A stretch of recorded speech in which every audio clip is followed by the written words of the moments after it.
বঙ্গ সেন রাজাদের মধ্যে সেন রাজবংশের দ্বিতীয় প্রভাবশালী রাজা ছিলেন বল্লাল সেন। তিনি প্রাচীন বিক্রমপুরের রামপাল থেকে 1160 সাল থেকে 1179 সাল পর্যন্ত সেন বংশের বঙ্গ শাসন করেন। রাজা বল্লাল সেন ছিলেন সেন রাজবংশের প্রতিষ্ঠাতা বিজয় সেনের পুত্র। রাজা বল্লাল সেন বঙ্গের পশ্চিমে চালুক্য সাম্রাজ্যের রাজকুমারী রমা দেবীকে বিয়ে করেছিলেন।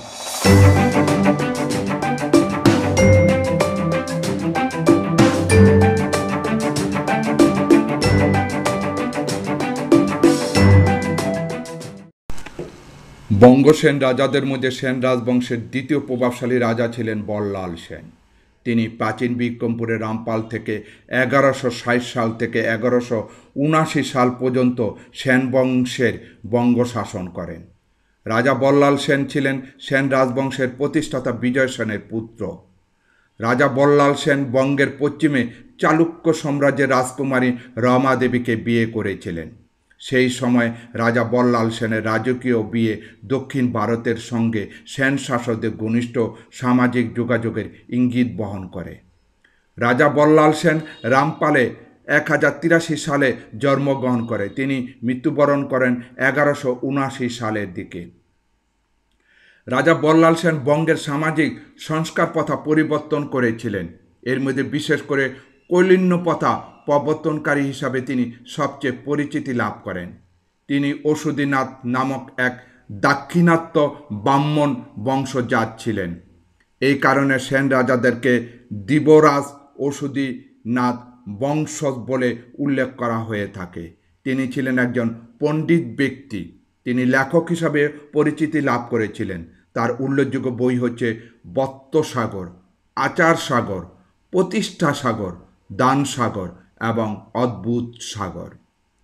রাজা বল্লাল সেন তার দান সাগর বইয়ে শিক্ষাদান বিষয়ে শেখা ও শেখানোর আদর্শ পদ্ধতি ও প্রক্রিয়া বিষয়ে আলোচনা করেন। সেই সময় ভূমিদান ও শিক্ষাদান নামক দুই বইয়ের মধ্যে সেন আমলে বাংলায় সংস্কৃত উচ্চশিক্ষার প্রচলিত ব্যবস্থা সম্পর্কে বিস্তারিত বিবরণ দেওয়া হয়। শিক্ষা প্রক্রিয়ার বাচনিক বা কথ্য দ্বারা শিক্ষাদান বইয়ে এ বিষয়ে ধারণার অন্তর্ভুক্ত করা হয়েছিল। দানসাগর বইয়ে শিক্ষকের গুণাবলী বিষয়ে বিস্তারিত আলোচনা করা হয়। দানসাগর বইয়ের মতে যে শিক্ষক অর্থ প্রকাশের উপযুক্ত বাগধারা ও উচ্চারণের প্রাসঙ্গিক কৌশল সমূহ পারঙ্গম হয়ে শিক্ষণীয় বিষয়ে অন্তর্নিহিত তথ্য সব যুক্তি পরস্পরায় প্রকাশে সমর্থ হবে, তিনি গুণময় শিবশম্ভুর সমতুল্য। রাজা বল্লাল সেন 12 শতকের শুরুতে বাংলার শাসনভার গ্রহণ করেছিলেন। বল্লাল সেনের বাবা বিজয় সেন তার কিছুকাল আগে বাংলার সিংহাসন অধিকার করেছিলেন। রাজা বল্লাল সেন বা সেন বংশের রাজত্বের আগে বাংলায় 300 বছরও অধিক সময় পাল রাজাদের শাসনে ছিল। পাল রাজারা বৌদ্ধ ধর্মের পৃষ্ঠপোষক ছিলেন। খ্রিস্টীয় 10ম শতকে পাল শক্তির পতন বৌদ্ধ ধর্মের ওপর আঘাত হানে। পাল রাজাদের আমলে ব্যাপকভাবে বৌদ্ধ ধর্মে দীক্ষিত বাংলায় পরবর্তীকালে ব্রাহ্মণ ধর্ম ও সংস্কৃতির প্রভাব বিস্তারে সেন রাজাদের ভূমিকা ও অবদান অনস্বীকার্য হয়ে ওঠে। তার সত্ত্বেও মধ্যযুগে ব্রাহ্মণবাদ বা শাস্ত্রের কঠোর নিয়মসমূহের কিছু সংশোধন বা সংস্কার সাধন করে অনেকটা নমনীয় করে তোলা হয়। মধ্যযুগের বাংলা সাহিত্যের বিভিন্ন বর্ণনা থেকে সঙ্গতভাবে অনুমান হয় সেই সময় পাঠারম্ভের সংস্কার হিসেবে উপনয়ন সংস্কার তার তাৎপর্য হারিয়ে শুধু দিবস সংস্কার বা পৈতে সংস্কার পর্যবসিত হয়েছিল। এই সময়ে বাংলার আনুষ্ঠানিক ও প্রাতিষ্ঠানিক শিক্ষা দ্বারা প্রবর্তন হয়, যা টোল নামে পরিচিতি লাভ করে। সাধারণভাবে সেন যুগে অর্থাৎ 11 ও 12 শতকে সংস্কৃত উচ্চশিক্ষায় বাংলার যথেষ্ট প্রসার লাভ করেছিল বলে অনুমান করা যায়। সেন বংশের কুলপ্রধান সেন রাজা বল্লাল সেন ব্রাহ্মণ শাস্ত্রীয় শিক্ষা চর্চায় বা সংস্কৃত উচ্চশিক্ষার একজন প্রধান পৃষ্ঠপোষক ছিলেন। ঢাকার নামকরণের সঠিক ইতিহাস নিয়ে ব্যাপক মতভেদ রয়েছে। কথিত আছে যে সেন বংশের রাজা বল্লাল সেন বুড়িগঙ্গা নদীর তীরবর্তী এলাকায় ভ্রমণকালে সন্নিহিত জঙ্গলে হিন্দু দেবী দুর্গার একটি বিগ্রহ খুঁজে পান। দেবী দুর্গার প্রতি শ্রদ্ধাস্বরূপ রাজা বল্লাল সেন ওই এলাকায় একটি মন্দির প্রতিষ্ঠা করেন। যেহেতু দেবীর বিগ্রহ ঢাকা বা গুপ্ত অবস্থায় খুঁজে পাওয়া গিয়েছিল, তাই রাজা মন্দিরের নাম রাখেন ঢাকেশ্বরী মন্দির। মন্দিরের নাম থেকে কালক্রমে স্থানটির নাম ঢাকা হিসাবে গড়ে ওঠে। 1060 সালে রামপাল নগরে বল্লাল সেনের জন্ম হয়। তার পিতা বিজয় সেন গৌড়াধিপতি চন্দ্র সেনের কন্যাকে বিলাস দেবীকে বিয়ে করেছিলেন। শৈশবরে তার জন্ম হওয়ায় বিজয় সেন পুত্রের নাম রাখেন বড়লাল। পরবর্তীতে বল্লাল নামে তিনি পরিচিতি লাভ করেন। 14 বছর বয়সে তিনি অস্ত্রবিদ্যায় ও শাস্ত্রবিদ্যায় পারদর্শী হয়ে ওঠেন।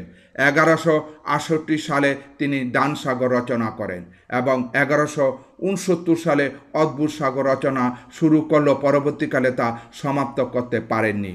পিতার মতো তিনিও শিবের উপাসক ছিলেন।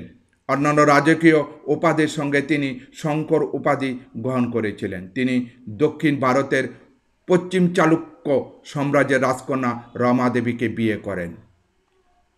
অদ্ভুত সাগর গ্রন্থে থেকে জানা যায় যে বৃদ্ধ বয়সে রাজা বল্লাল সেন রাজ্যভার নিষ্পুত্র লক্ষণ সেনকে অর্পণ করেন। বল্লাল সেন জীবনের শেষ দিনগুলি রমা দেবীকে নিয়ে ত্রিবেণীর কাছে গঙ্গা তীরবর্তী একটি স্থানে অতিবাহিত করেন। বল্লাল সেনের সময়কার নৌহাটি তাম্রশাসন এবং সোনকার মূর্তিলিপি নামে দুটি লিপি প্রমাণ আবিষ্কৃত হলেও এগুলিতে তার বিজয় সম্পর্কে কোনো উল্লেখ নেই। অদ্ভুত সাগর গ্রন্থানুসারে গৌড়ের রাজার সঙ্গে বল্লাল সেনের যুদ্ধ বিগ্রহের উল্লেখ পাওয়া যায়। এই গৌড় রাজাকে পাল বংশের রাজা গোবিন্দ পালের সঙ্গে অভিন্ন বলে শনাক্ত করা হয়। গ্রন্থে এছাড়াও উল্লেখ রয়েছে বল্লাল সেন মগধে পালদের ওপর চূড়ান্ত আঘাত হানেন এবং পিতা বিজয় সেনের শাসনকালে মিথিলা জয় করেন। মাতামহ পিতার উত্তরাধিকারী সূত্রে তিনি গৌড় ও বঙ্গ দুটি রাজ্যেরই অধিকার প্রাপ্ত হন। পরবর্তীতে বরেন্দ্র ভূমি, রাঢ়, বঙ্গ, বগিত এবং মিথিলা জয় করেন। পাল রাজবংশ এবং বৌদ্ধ রাজত্ব নিঃশেষ করে বাংলা সনাতন ধর্ম পুনঃস্থাপন করেন। তিনি বৌদ্ধদের বহু মঠ ও সংঘকে দেবালয়ে পরিণত করেছিলেন। দ্বাদশ রাজত্বের অধিপতি হিসাবে তিনি সার্বভৌম সম্রাট উপাধি ধারণ করেন। বল্লাল সেন প্রায় 18 বছর রাজত্ব করেছিলেন। সম্মান লাভার্থে প্রজারা সৎ পথে চলবে, এই উদ্দেশ্যে বল্লাল সেন কৌলীন্য প্রথা সৃষ্টি করেছিলেন। শ্রুতদীয়দের মধ্যে যারা নবগুণ বৈশিষ্ট্য ছিলেন, বল্লাল তাদের কুলীন উপাধি দিয়েছিলেন। তার এই গুণ নবগুলো হলো আচার, বিনয়, বিদ্যা, প্রতিষ্ঠা, তীর্থদর্শন, নিষ্ঠা, শান্তি, তপ ও দান। এগুলি কুল লক্ষণ নামে পরিচিত ছিল।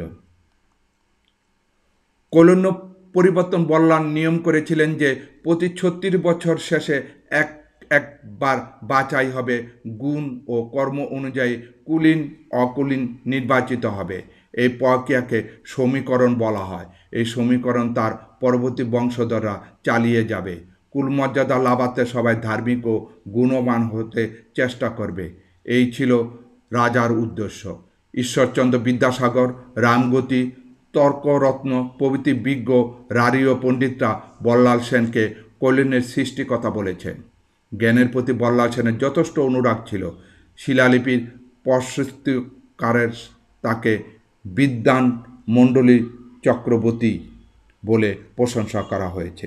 বল্লাল সেন তার জীবদ্দশায় 5টি গ্রন্থ রচনা করেন। সেগুলো হচ্ছে দানসাগর 1168 খ্রিস্টাব্দে সমাপ্ত হয়, অদ্ভুত সাগর লক্ষণ সেন সমাপ্ত করেন, বত্ত সাগর ও আচার সাগর। প্রতিষ্ঠা সাগর সম্পর্কে তেমন কিছু জানা যায়নি।